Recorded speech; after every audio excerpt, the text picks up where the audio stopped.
हम सब ने व्यक्तिगत जीवन में, पारिवारिक जीवन में, सामाजिक जीवन में, सेवा जीवन में, आध्यात्मिक जीवन में सफलता मतलब कामयाबी चाहते हैं।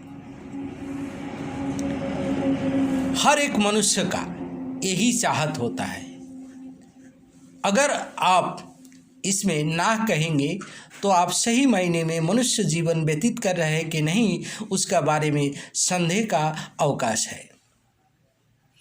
हम सबको सफलता तो चाहिए, लेकिन हम सब जानते नहीं है सफलता मिलता कैसे है, सक्सेस कैसे मिलता है, उसका रास्ता क्या है। नाम मेरा प्रदीप कुमार विश्वास, वेस्ट बंगाल का रहने वाला हूँ। पेशे में मैं एक डॉक्टर हूँ। आज बात करना चाहूँगा सफलता का स्ट्रैटेजी क्या है, सफलता मिलता क्या है, उसका रास्ता क्या है। We don't know have the right way to get success. Attitude is one of the principal way to get success. Success first begins in your head. It begins with thought process. So think right and rationally. आपका सोच तर्कसंगत होना चाहिए और उस बात में कुछ ऐसा वैल्यू होना चाहिए जो दूसरा को उस बात से कुछ पा सकते हैं। जिस बात में नियम, नीति, तर्क नहीं है, उस बात को कोई दूसरा का पास उस बात का कोई वैल्यू नहीं होता है। लेकिन यही हम गलती कर बैठते हैं। हम ऑलवेज थिंक रैशनली, हम अपना सोच का पीछे हमेशा लॉजिक खोजते रहते हैं। हम लॉजिक का जाल में फंस जाते हैं, लव एंड ट्रस्ट को भूल जाते हैं। हमारा सोच में अगर प्यार ना हो, विश्वास ना हो, भरोसा ना हो, सिर्फ नियम और नीति का बंधन में फंस के सोच के सामने हम लोग मन में, दूसरा का मन में कोई इम्प्रेशन पैदा नहीं कर सकते। विचार के पीछे तर्क भी होना चाहिए, समाज भी होना चाहिए और विचार के पीछे राइटियसनेस भी होना चाहिए, मतलब लव एंड ट्रस्ट भी होना चाहिए। विचार को हमेशा लॉजिक के हिसाब से नाप तोल नहीं कर सकते हैं, उसके लिए एक प्रॉपर बैलेंस चाहिए। आपका सोच, आपका विचार तय करता है आप कितना ऊपर जाएंगे, आपको दुनिया आपको कितना एक्सेप्ट करेंगे, आप कितना दूसरा को प्रभावित कर पाएंगे, ये आपका सोच से तय होता है। तो सोचिए कुछ बड़ा और वो तर्कसंगत रूप से सबका पास उस बात को वैल्यू रहे, इस तरह आपका थिंकिंग होना चाहिए। Secondly, your words build up your personality. आपका बोलने का शैली आपका पर्सनालिटी को तय करता है। आप कैसे बोलते हैं, क्या बोलते हैं, आप का बोलने का शैली, आप उस बोली में किस तरह का शब्द का चयन करते हैं, मतलब किस तरह का शब्द आप यूज़ करते हैं, उससे आपका पर्सनालिटी तय होता है। बातों से दुनिया जीता जा सकते हैं। आदमी का बातों में अगर मिठास हो, तर्क हो, लव हो, ट्रस्ट हो, तो वो सामने वाला का मन में एक एटमॉस्फेयर पैदा करता है, जो आपको इसमें से बहुत हेल्प मिलता है कि उनको आप क्या समझाना चाहते हो वो समझ जाए। इसी से आपका बात का वैल्यू क्रिएट होता है। क्योंकि आप जिस तरह बोलेंगे, आपका शब्द में, उनका मन में आपके लिए एक विचार पैदा होगा कि आप कितना उन सब के लिए वैल्यूएबल हो। आदमी इस तरह बात करते हैं, कोई बात से किसी का ऐसा शब्द बोल देते हैं कि वो ज़िंदगी भर उसका दिल में एक चोट लग जाता है, वो कभी नहीं भूलता है। इसलिए हमेशा ध्यान रखने हैं कि आप जो बोल रहे हैं उसको इस तरह बोलिए कि किसी का उससे कष्ट ना हो और आप उस बात से उनका दिल जीत सकते हैं।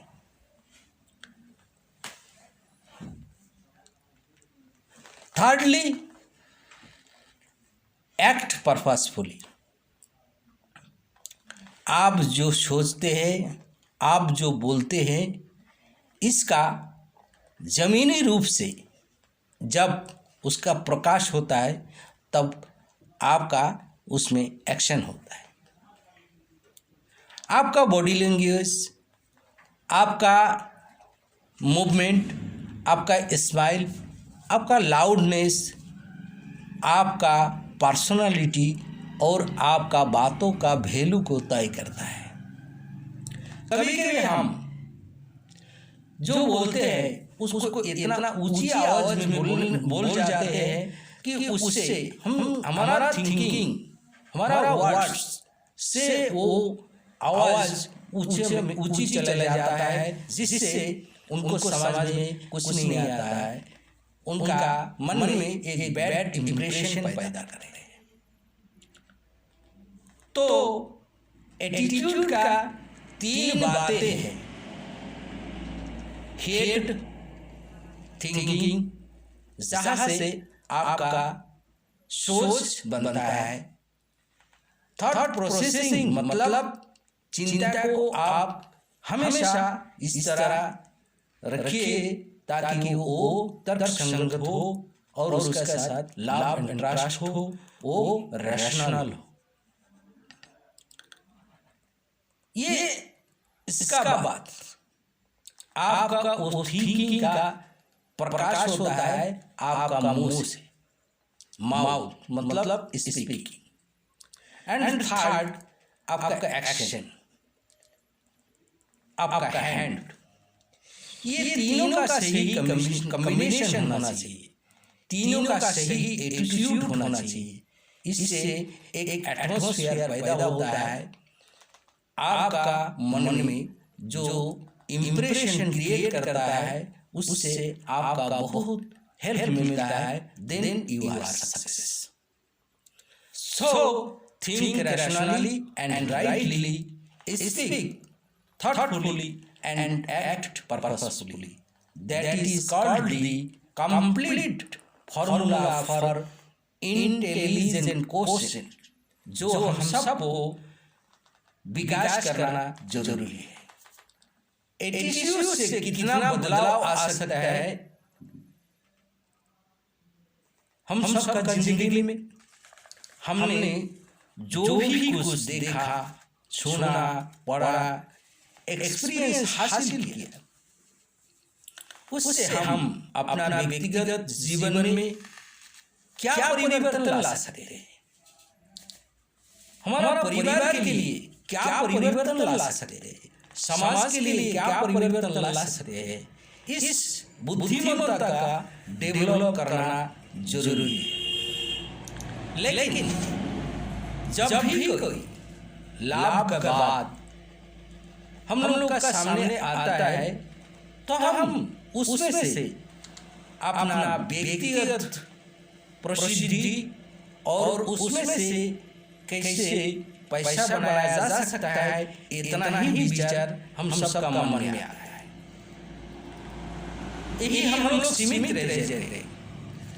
हमने जो देखा, सुना, जो ज्ञान लाभ किया, उससे सबका जीवन में अच्छा कैसे कर सकता हूँ, इस विचार नहीं कर रहे।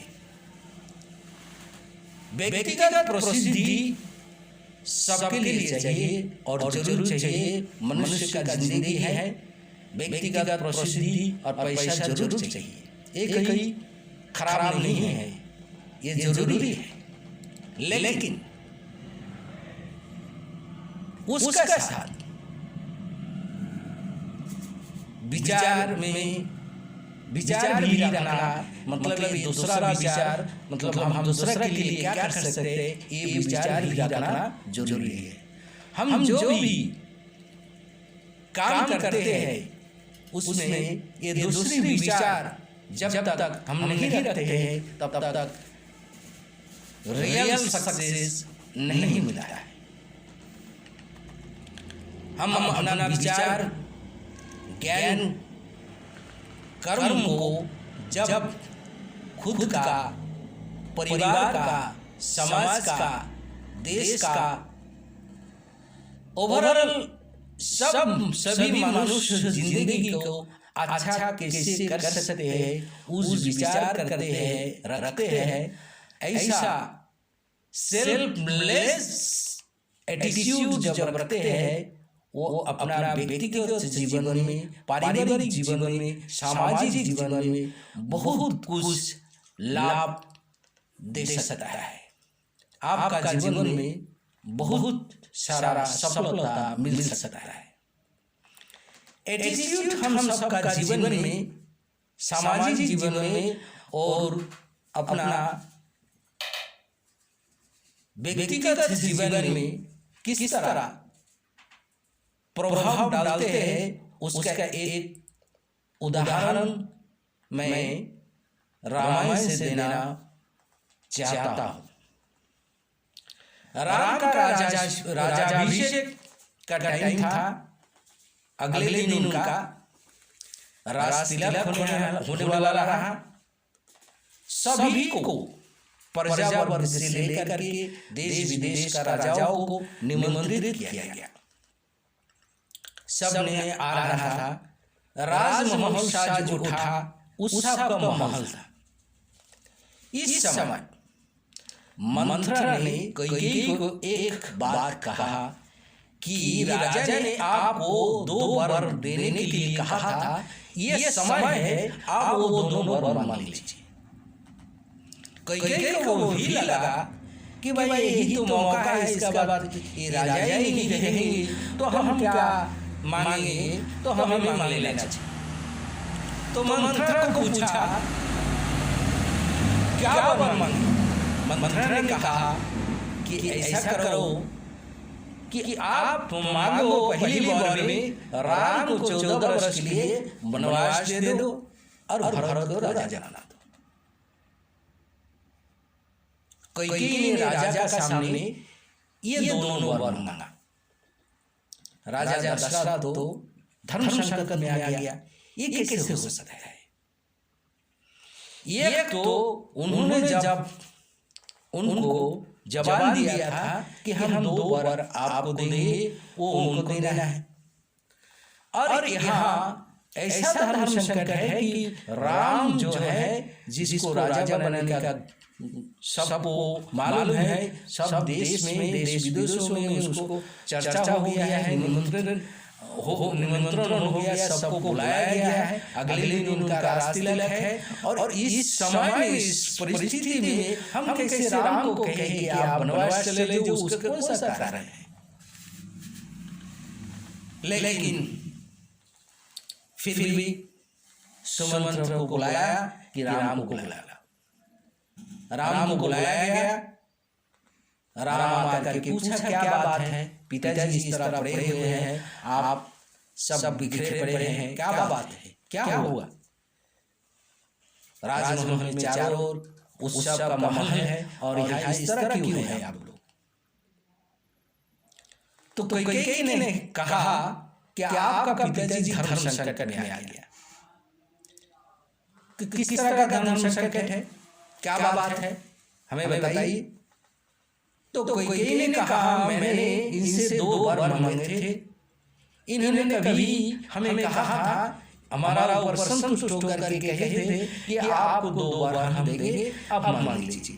तो मैंने कहा था जब समय आएगा तो मांगेंगे। आज समय आया, मैंने मांगा कि हमें 2 वर दे दीजिए।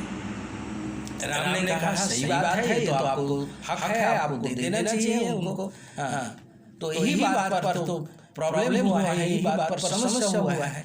तो क्या बात है कि हमने मांगा कि पहली बार में राम को दे दो 14 वर्ष के लिए वनवास और भरत को बना दो राजा।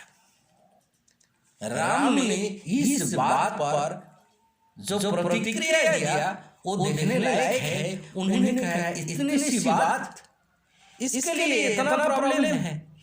ठीक है, इस बात पर मैं चला जाता हूँ वन में और भरत को कल राजा बना दिया जाएगा। ये है एटीट्यूड।